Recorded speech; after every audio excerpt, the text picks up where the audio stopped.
Hello everyone, welcome back my YouTube channel.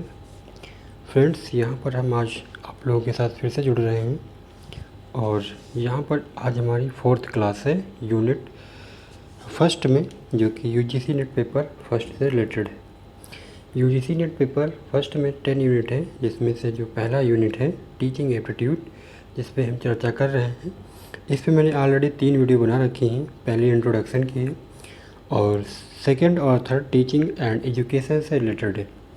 आज यहाँ पर उसके आगे हम डिस्कशन करेंगे शैक्षिक उद्देश्य को निर्धारित करने वाले कारक, फैक्टर्स डिटरमाइनिंग एजुकेशनल एम्स। तो यहाँ पर हम डिस्कशन करेंगे, बहुत ही महत्वपूर्ण वीडियोज होने वाली है, क्योंकि यहाँ से बहुत सारे क्वेश्चन जो है बनते हैं। तो आइए स्टार्ट करते हैं। वीडियो स्टार्ट करने से पहले मैं आपको ये बता दूं कि इस तरह की बहुत सारी महत्वपूर्ण वीडियो, विशेषकर सोशल वर्क और यूजीसी नेट पेपर फर्स्ट से रिलेटेड, मैंने इस चैनल पर बहुत सारी वीडियोज अपलोड कर रखी हैं, जहाँ सीधे प्रश्न पूछे जाते हैं। तो अगर आप इस चैनल पर पहली बार आए हैं तो प्लेलिस्ट से जाकर वो वीडियोज़ को देख सकते हैं। ठीक है, आइए स्टार्ट करते हैं। शैक्षिक उद्देश्य को निर्धारित करने वाले कारक। एक पॉइंट ये जो बताना चाहूँगा कि शिक्षा ज़्यादातर एक नियोजित और उद्देश्यपूर्ण गतिविधि है। इसे निम्नलिखित कारकों द्वारा निर्धारित अद्वितीय गतिविधियों को दिशा देने के लिए शैक्षिक उद्देश्य आवश्यक होते हैं। तो इन्हीं शैक्षिक उद्देश्यों को निर्धारित करने वाले जो कारक हैं वो यहाँ पर डिस्कशन आपके साथ करेंगे आज। उसमें से जो पहला कारक है वो है दर्शन शास्त्र। दर्शन और शिक्षा एक सिक्के के दो पहलू हैं। दर्शन एक मुख्य कारक है जो शिक्षा के उद्देश्य को निर्धारित करता है। ठीक है, शिक्षा को दर्शन के प्रचार प्रसार का सर्वोत्तम साधन कहा जाता है। एक पॉइंट यहाँ पर ये विशेष याद रखना कि दर्शन और शिक्षा एक सिक्के के दो पहलू हैं। ठीक है, इसके बाद दर्शन शास्त्र को इंग्लिश में फिलॉसफी कहा जाता है। ठीक है, और दर्शते इस दर्शन एक संस्कृत में वाक्य है, यानी कि जो दिखाई दे वही दर्शन है।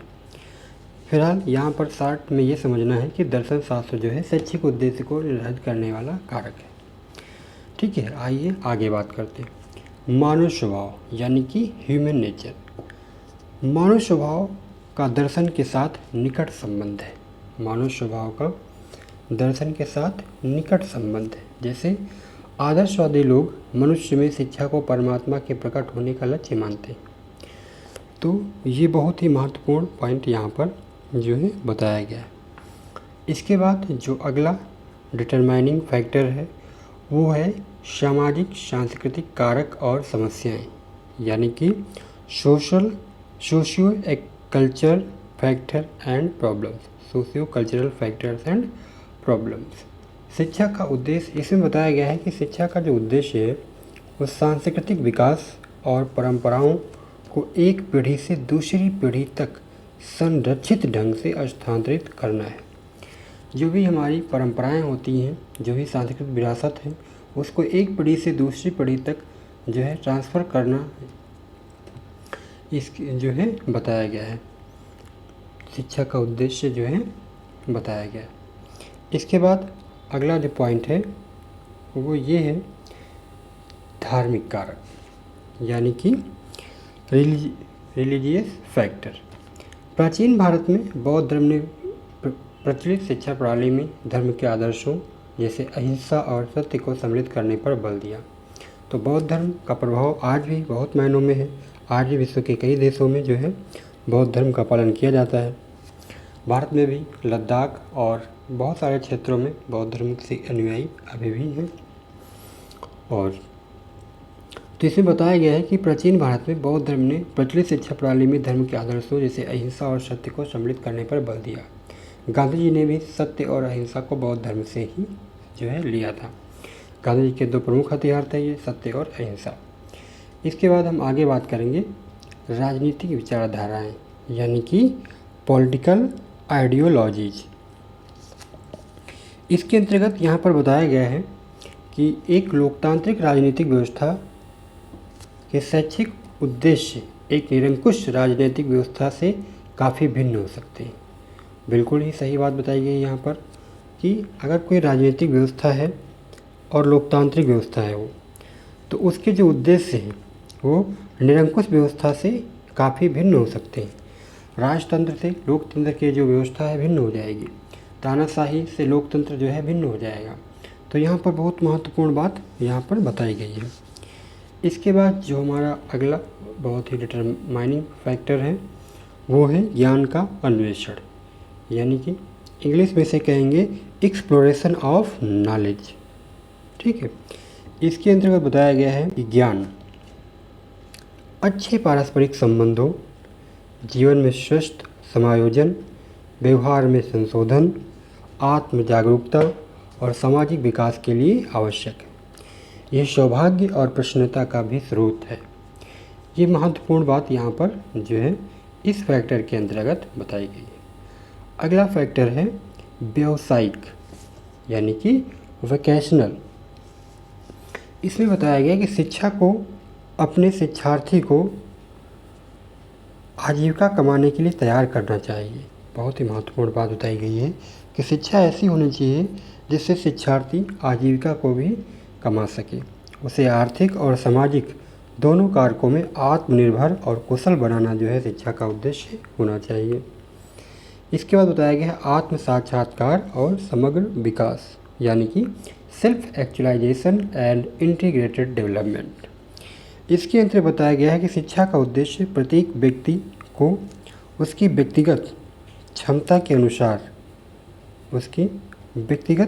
अनुसार सफल बनाने में सहायता करना। शिक्षा का उद्देश्य व्यक्ति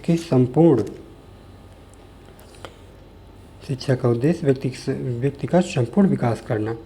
इसमें कौन कौन से विकास है? संपूर्ण विकास में भौतिक, मानसिक, भावनात्मक, सामाजिक और आध्यात्मिक विकास सम्मिलित है। यानी शॉर्ट में कहें तो जो है जो शिक्षा का उद्देश्य है व्यक्ति के चहुमुखी विकास से है ना। ठीक है, आगे देखते हैं। आगे जो महत्वपूर्ण डिटरमाइनिंग फैक्टर है वो है सामंजस्यपूर्ण विकास, यानी कि हार्मोनियस डेवलपमेंट। यहाँ पर जो बताया गया है, महात्मा गांधी ने शिक्षा के इस उद्देश्य को बहुत महत्व दिया है और उन्होंने कहा कि शिक्षा से हमारा अर्थ एक ओर बालक और मानव काया तथा दूसरी ओर मन और आत्मा में सर्वश्रेष्ठ से सर्वश्रेष्ठ का एक सर्वांगीण चित्रण है। तो ये बात यहाँ पर महात्मा गांधी जी ने जो है बताई। इसके बाद जो अगला महत्वपूर्ण फैक्टर्स डिटरमाइन कर रहा है एजुकेशनल एम्स को, उसमें बताया गया है नैतिक और चरित्र विकास। कुछ शिक्षाविद इन्हें शिक्षा का सर्वोच्च उद्देश्य मानते हैं। कुछ शिक्षाविद जो हैं इन्हें शिक्षा का सर्वोच्च उद्देश्य मानते हैं।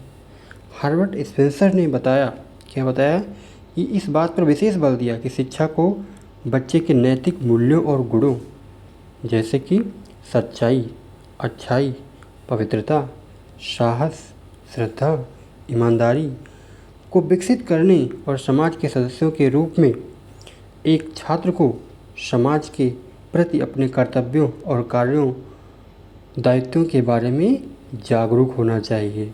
बहुत ही महत्वपूर्ण बात यहाँ पे जो है बताई गई है कि न केवल उसके व्यक्ति के अंदर यानी विद्यार्थी के अंदर शिक्षार्थी के अंदर सच्चाई, पवित्रता, साहस, श्रद्धा, ईमानदारी के गुण होने चाहिए। इसके अलावा उसमें अपने कर्तव्यों के प्रति व्यक्तिगत और सामाजिक कर्तव्यों, कार्यों और दायित्वों के बारे में भी जागरूक होना चाहिए।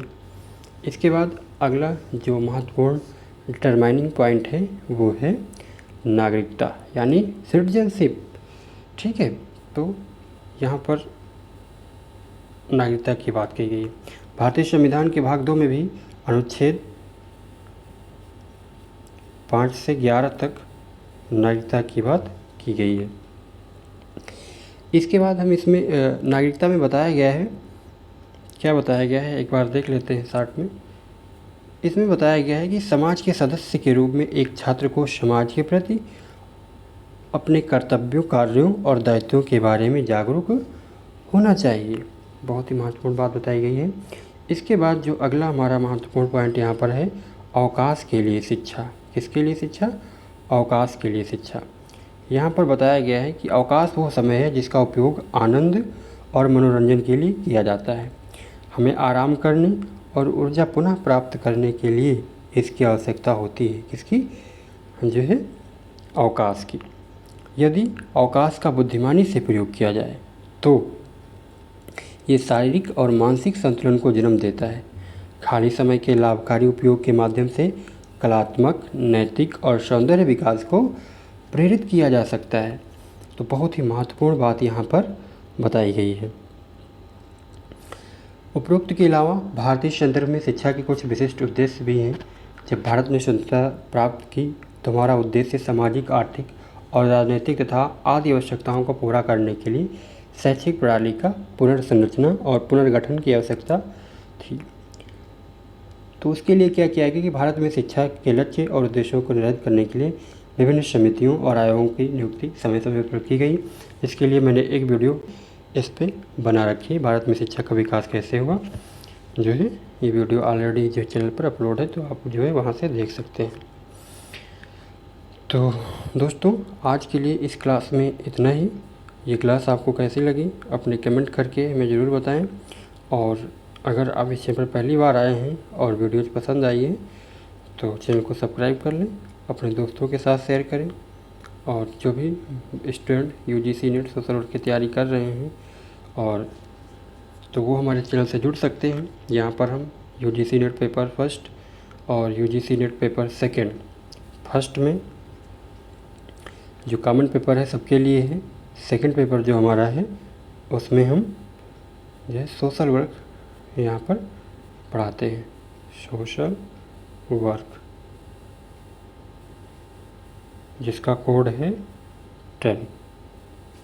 ठीक है, 10 कोड है। तो आज के लिए इस वीडियो में इतना ही। बने रहिए हमारे साथ इसी तरह की महत्वपूर्ण वीडियो आने के लिए। तब तक के लिए धन्यवाद। Thank you for watching the video.